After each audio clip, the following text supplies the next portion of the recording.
It's always a time when I show up. It's hot outside, heat wave, hurricane, tornado, all kinds of weather problems happening. Marlon's gone. Then you say, well, Reverend Gerald going to be in the pulpit. All of these things mean only one thing. Here come Reverend Gerald.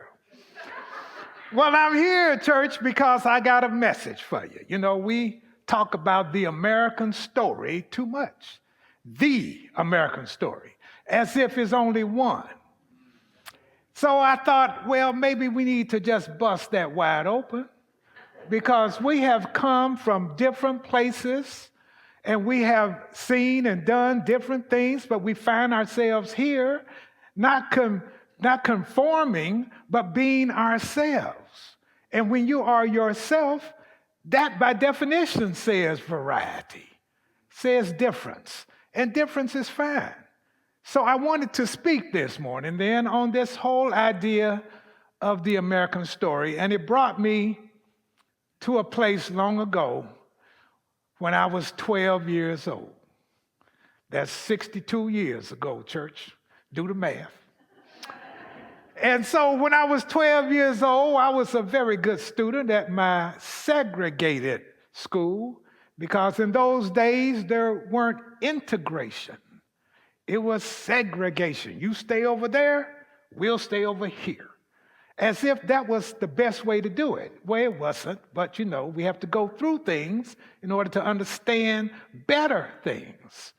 So during our segregated times, we had different competitions that involved all the schools. So in my little hometown of Sapulpa, Oklahoma, in my little segregated school of Booker T. Washington, we had a spelling bee. And if we succeeded in that spelling bee, you went to the larger spelling bee in Creek County. And I was 12 years old, and church, I won my school's spelling bee. Yeah, that's what I said. So when the time came to go to Creek County spelling bee, my teacher, Lillian J. Elliott, and my sister, and I went to the Creek County spelling bee, and church, wouldn't you know it, Reverend Gerald won that too. Ooh, that's what I said. So I was a winner of the Creek County spelling bee, which meant I got to go to Tulsa to compete in the statewide spelling bee. And whoever wins that goes to Washington, D.C. for the national spelling bee. So I was excited, and Lillian J. Elliott, my teacher, and my sister and I all drove to Tulsa to compete in the spelling bee championship. Well, Reverend Gerald didn't win that. But that was okay. As a consolation prize, all the spellers who were champions were given a free ticket to go see a movie. And that movie was Dr. No, featuring Sean Connery. Some of you all remember that. That was the first James Bond movie. Dr. No was the first James Bond movie. And Sean Connery was the James Bond. So here we are. We went to the movie theater that was somewhere downtown. That was back in the day when there were downtown movie theaters. And we went to the movie theater. We stood in line. My sister, Mrs. Elliott, and I stood in line. And we got to the ticket taker. And the ticket taker said, "You can't go in." Well, I was stunned. And Mrs. Elliott said, "You all, my sister and me, you all go stand over there." And Mrs. Elliott tore into that ticket taker. She talked smack to that ticket taker about how this was an injury to this champion over here. And so the bottom line is the ticket taker went to get the manager. And the manager came out. And for those of you all who are wondering why they wouldn't let us in, remember segregation. And so a black child could not go to the movie theater in downtown Tulsa and sit downstairs and watch the movie. No black person could. And so the ticket taker was doing her job. She said, you can't go in. But she brought the manager. Manager shows up, and Mrs. Elliott tore into him. And he says, okay, the kids can go in, you can't. And Mrs. Elliott said, fine. I want to see Dr. No. So she went to her car, and my sister and I saw the movie.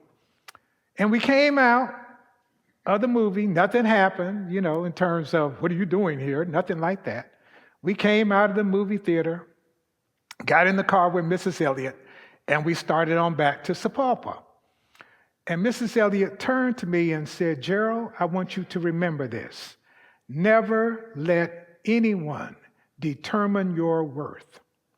Now, I was 12 years old, and I still remember that.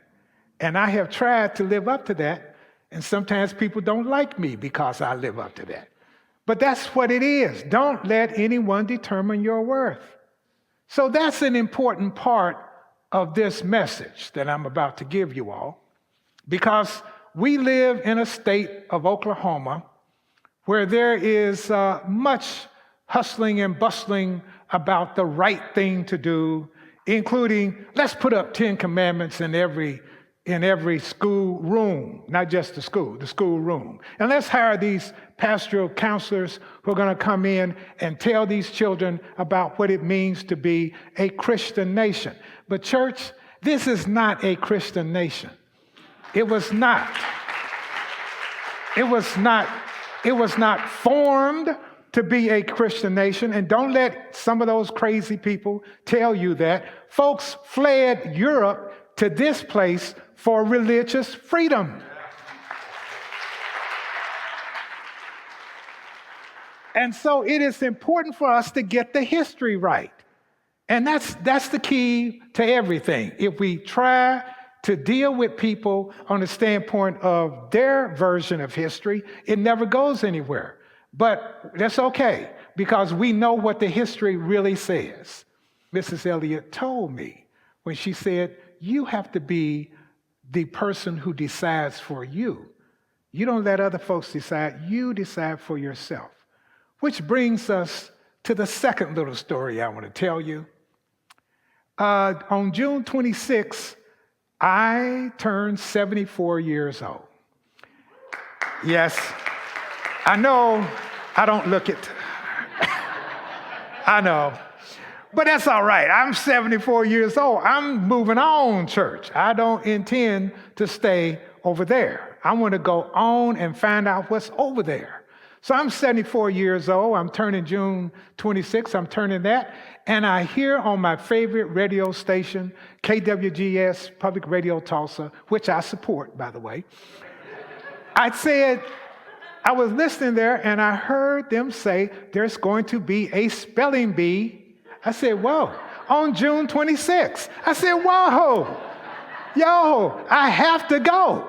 I have to be in that spelling bee. June 26th, I love to spell on my birthday. Let's go.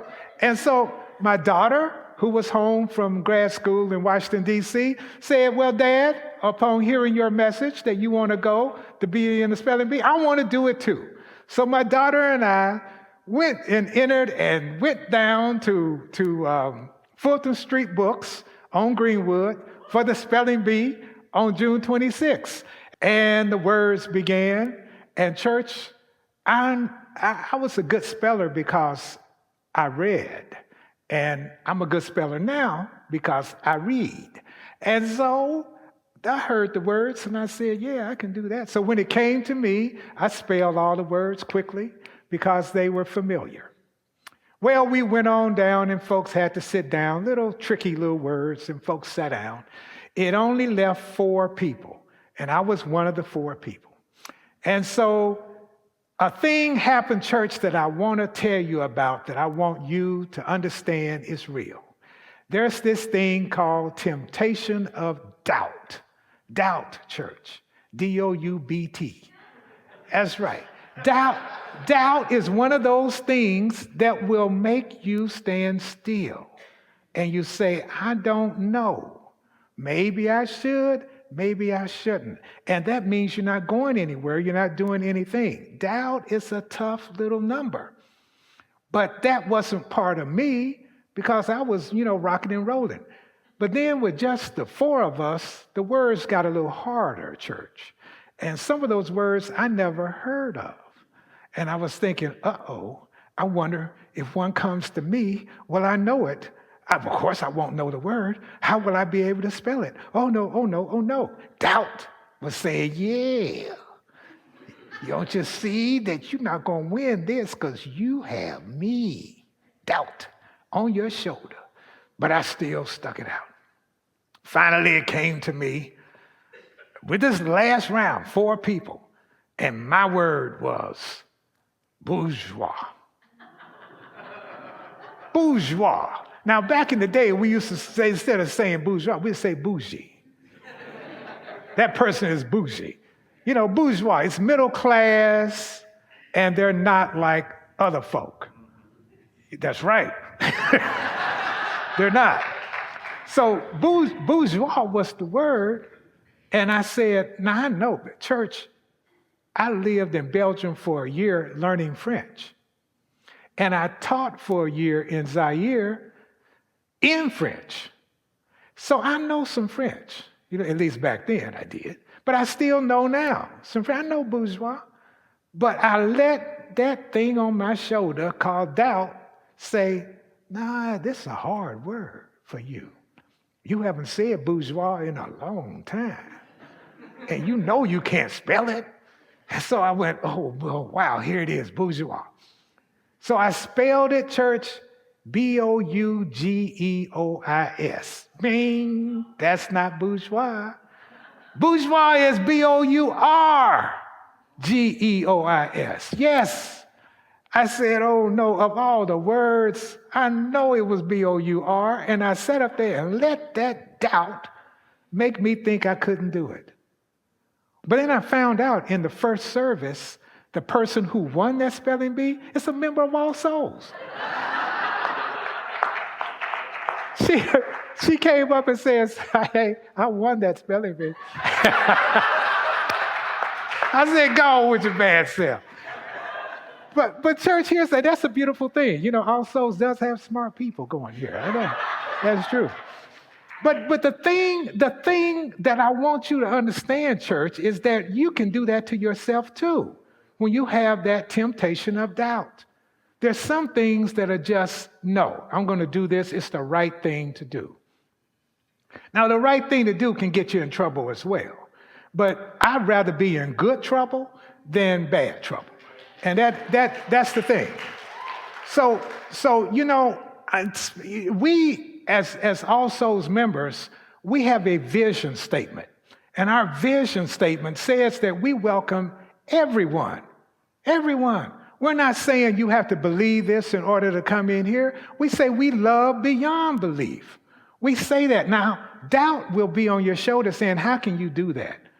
But we can do that because we are able to overcome structures of evil with that compassion and justice and love that is inside of us. And that inside of us comes out when we allow ourselves to be in proximity with people.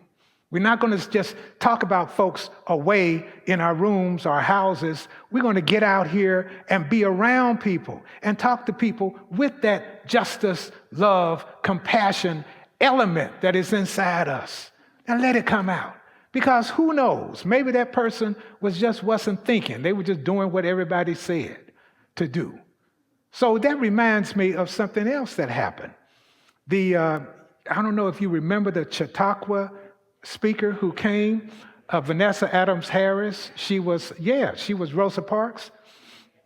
Well, in real life, she is my assistant over at Church of the Restoration.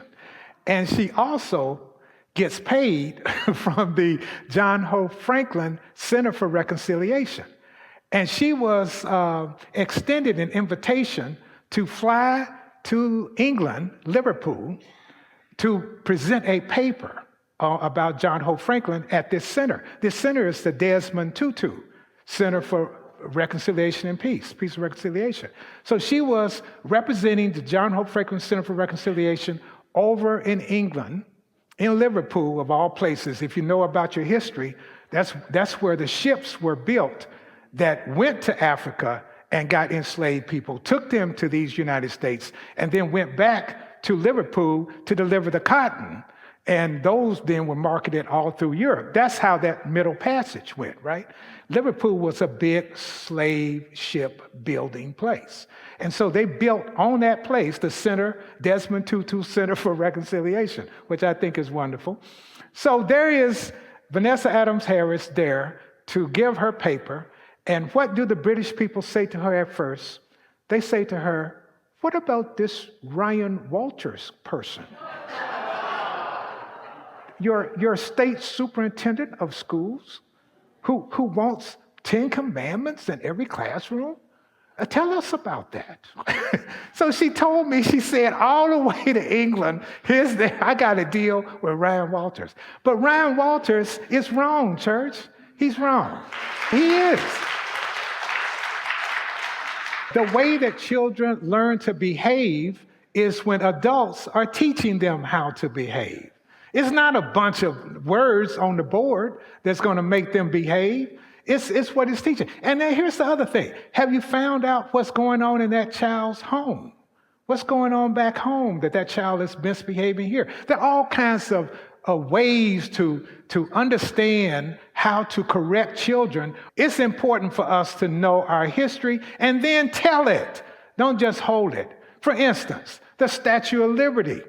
Everyone says the Statue of Liberty was there. Give us your tired, your huddled masses yearning to be free. That was not on the Statue of Liberty. The person who sculpted the Statue of Liberty did not have that poem in front. That poem came later. The Statue of Liberty was given to this country because this country abolished slavery. That's why it came in. And there were going to be shackles on the hands of the Statue of Liberty, but folks didn't want that. So the artist said, okay, the shackles are on the feet of the Statue of Liberty. Well, right now, you can go and see that. They're broken. The shackles are broken because we abolished slavery. That is the history. That is the truth. But we don't always get the truth if we're not looking for the truth. And if you don't believe what I'm saying, go look it up. Let me Google this. Does the Statue of Liberty have shackles on her feet? Yes, she does. They're broken. They're broken. But this is the point. As long as we allow our leaders to make us think there is the American story, who gets to tell the American story? There is no the American story. It's our American story because it's different. It's different. There are people who have come to this country seeking just what the Statue of Liberty says. We are here to help you. And they've come to work to be better than where they were back there and to have their children understand a better way of life. What's wrong with that? Let those people come. And I know you got to have some kind of system to let them in, but that's called asylum, right? And for all those children who were born in this country, but their parents are immigrants and maybe not have citizenship, we call those kids the DACA children. Those kids need to be extended citizenship. It is ridiculous because they want to be here and they want to be productive. Why would we make them anxious about being returned to some place they never grew up in? This is what I'm talking to you this morning. That we as good people need to understand that we can do this by being loud about what we need. We don't need to just say, okay, the American story, I'll go with that. No, we need to correct those folks who talk about one American story. It's our American story. It is you and me being able to be ourselves. And that's the beauty of bringing people coming into this place. That's the beauty of that. And exposing our kids to people who have come somewhere else. If you have lived outside of our country, you know what I'm saying is true. You see all kinds of people who are magnanimous. They show you and want you to be part and to see who they are and see where they came from. How come we can't do that here? We can do that. Come on in. Yeah, they're going to take, and I heard this guy 45 who said something about letting immigrants in will take away black jobs and Hispanic jobs. Now, so that became a thing. My daughter, who is really tech savvy, she says, we start asking her, now, what's a black job? What's a Hispanic job? But that's the way those folk think. That, okay, that's reserved for the melanated people. The melanated people get this kind of jobs to the rest of it. Isn't that horrible? If we call ourselves the United States, we are united. We don't have any black jobs and Hispanic jobs. We are trying to do our best with what we have. And what we have is opportunity. But it's not great opportunity until we have equal opportunity. So everybody, we are the ones we've been waiting for. And I know you've heard that before. It's a big responsibility. You say, God, it's so much I have to do.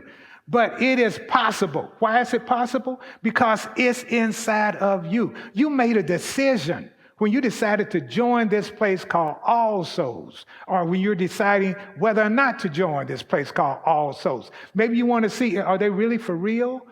Yes, we are for real.